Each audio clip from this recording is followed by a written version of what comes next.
It is a worrying time that the checks and balances created by the founding fathers at the beginning of the Republic are not functioning. Let's see whether Congress can realize that this direction of travel is not in America's interest, not right, and going to be very damaging to the economic interests of America, quite apart from the other issues of US security and the fundamental importance of NATO. If you woke up this morning and couldn't quite believe your ears in terms of what President Trump had written in a letter to the Norwegian Prime Minister about his intentions towards Greenland, you weren't alone.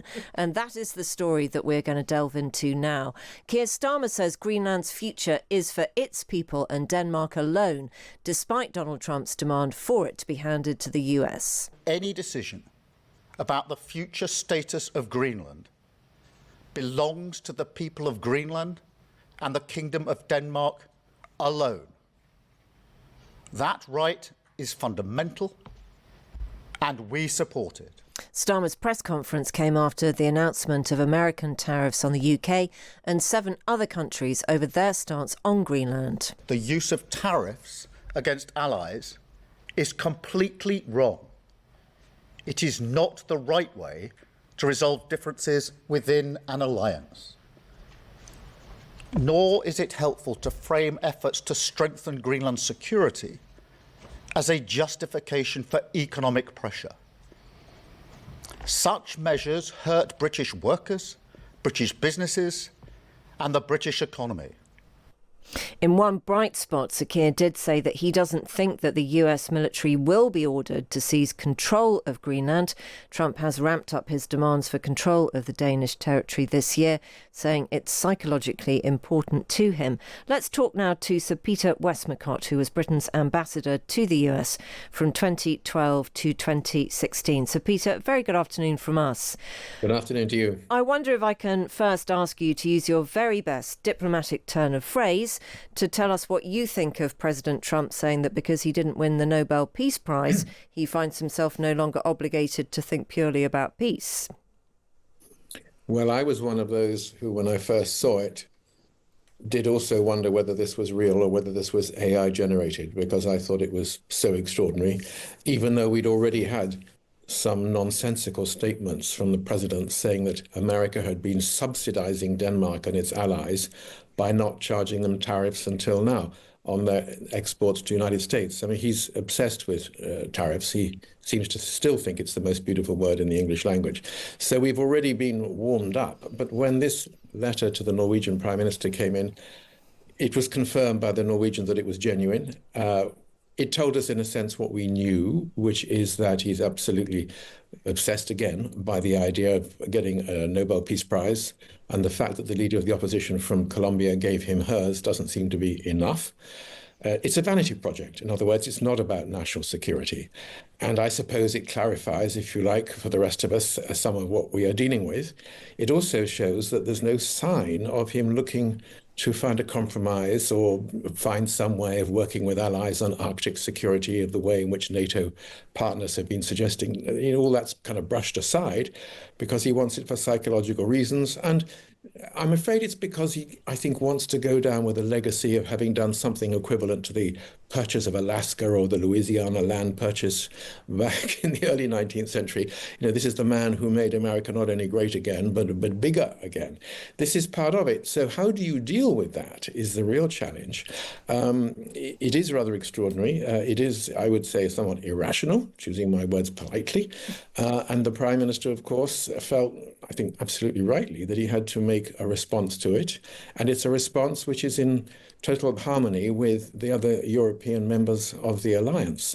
So that's the position is clear, the position of principle. The challenge is, how do you move on from here? How do you deal with the problem? How do you ensure that this doesn't become a real full-blown crisis? Does he mean it, or is he going to forget about it? Is he going to change his mind? Doesn't look like it at the moment. I mean, he's a man who doesn't like losing, isn't he?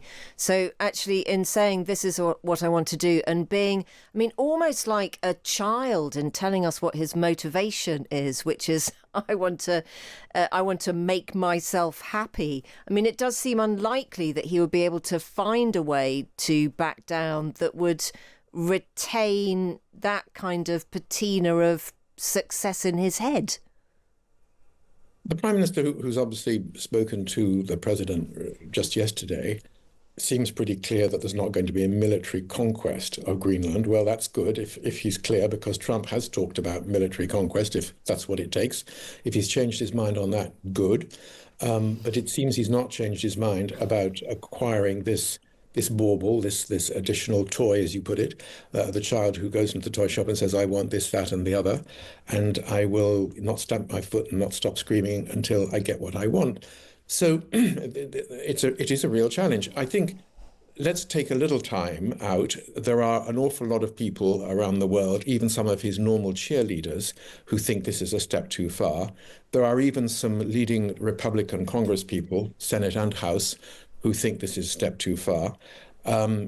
The Supreme Court of the United States is going to rule sometime, we don't quite know when, could be as early as this week, but it might be more slowly than that, is going to rule on the legality of him applying these tariffs. We can take a little bit of time to draw a breath, and the Prime Minister can work his magic in private diplomacy and explain to Donald Trump why this is actually not in his interests, and not indeed in the gift of the Norwegian government to hand over the Nobel Peace Prize, even if it was so inclined, which I doubt if it is. Yeah. So there's a little bit of time that we can work on, but as of now, it is jaw-dropping to see the leader of the free world writing in these terms and making such statements to his NATO allies. You mentioned magic there, and I wonder how much you think that Keir Starmer has a bit of magic about him. He was congratulated by a man who doesn't usually congratulate him, Jeremy Hunt, who said that he thought that Keir Starmer was the kind of right guy for the job, and he would be able to have resolute private discussion with President Trump. Would you be that optimistic? I mean, Jeremy is not a point scorer, so I saw him say that, and I think he's probably right. The advantage we have, excuse me, is that we have a Prime Minister who isn't about building up his own ego. He's about pragmatic solutions to the problems that the country is confronting. He has convinced himself that the way to deal with Trump is in private rather than to call him out in public. He feels that he has made some progress, whether it's on tariffs or trade or other elements of the relationship since Donald Trump became president, even to some extent on Ukraine, although, frankly, the jury is still out on that. And Trump is all over the place on Ukraine, sadly. So I think he's right to keep that relationship going. Trump takes his calls. They do speak to each other. He doesn't have a huge ego like the president does. And there's some very good conversations going on behind the scenes between our own national security people and the people surrounding the president. So I think all that is well worth trying. Is it going to work? I mean, the fact that the Prime Minister has come out and said so very firmly, this is completely wrong and we are heading into a downward spiral with these tariffs, is a sign of just how strongly he feels about it, and perhaps to some extent of how private conversations haven't yet done the trick with the president. But I think he's right to keep it going, and he's got to think of what leverage he's got to try and persuade the president to think again. You know America, you know Americans. Trump's poll ratings are low. ICE is increasingly unpopular and very expensive as well at the moment. The economy has not rescued Main Street. How much does this play and how does it play in the minds of Mr. and Mrs. Joe Bloggs, insert American alternative surname, who are watching this unfold? I think it was the former Secretary General of NATO who came up with a rather wonderful phrase a couple of days ago, saying that he thought this was Donald Trump using Greenland as a weapon of mass distraction from some of the other things that were going wrong inside the United States. In other words, the economy, the growth rates, cost of living, and so on. We've moved on already from Venezuela, it seems. He's lost interest in Iran, certainly for the time being, quite possibly for good, because there was no easy win there. And he's a little squeamish about starting wars and seeing lots of dead bodies on television. I don't think he wanted to get involved in a war to which there was no obvious early end. And so as a result, you've got a lot of brave people lost their lives in Iran thinking America was coming to their rescue, and they haven't. And now we've got Greenland. Now, is all this distraction activity because of Epstein or because of the economy, because of other things? I can't judge that. What is clear is that very, very few people in America, 4% was the figure I last saw, believe that it's worth taking military action to take Greenland. That's not very many. Even Republicans are not very keen on this policy. So I think there is scope for not so much the rather supine Republican numbers in the Senate and the House, although they've begun to move in a different direction on tariffs and so on, calling him to order. But they just might. There is some time for them to come to their, what I would call come to their senses and realize this is not in America's interest. Public opinion is still, I think, fairly divided. The 70 million people who voted for Donald Trump, I think 55% of them are not too sure about the policy on Greenland, but an awful lot of them are, generally speaking, still supportive of him and do not hold him responsible for the fact that the economy is doing better than ours, but not doing as well as he claims, and is making their life in many ways more difficult. So we shouldn't hold our breath about public opinion. But I think people should be looking to members of the United States House of Representatives. Of course, we've got midterms in November, and the Senate, to try to reinstall, if you like, the guardrails which they're supposed to apply to limit executive power. The Supreme Court, unfortunately, has gone, unless it turns out to be playing a very responsible game on tariffs, because he's packed it with sympathetic Republicans.